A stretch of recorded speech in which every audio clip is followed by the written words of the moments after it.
Hebrews chapter 2.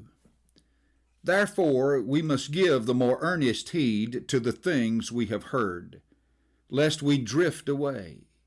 For if the words spoken through angels proved steadfast, and every transgression and disobedience received a just reward, how shall we escape if we neglect so great a salvation, which at the first began to be spoken by the Lord, and was confirmed to us by those who heard him? God also bearing witness, both with signs and wonders, with various miracles, and gifts of the Holy Spirit, according to his own will.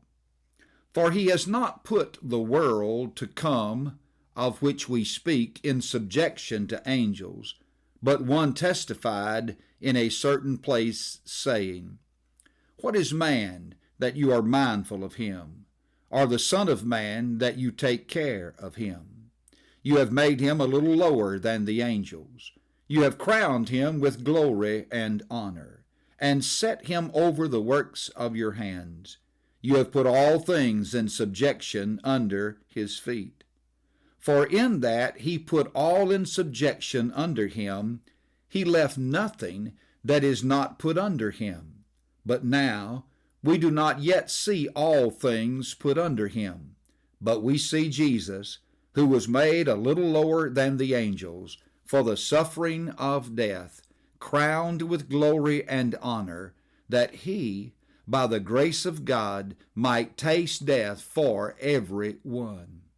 For it was fitting for him, for whom are all things, and by whom are all things, in bringing many sons to glory, to make the captain of their salvation perfect through sufferings.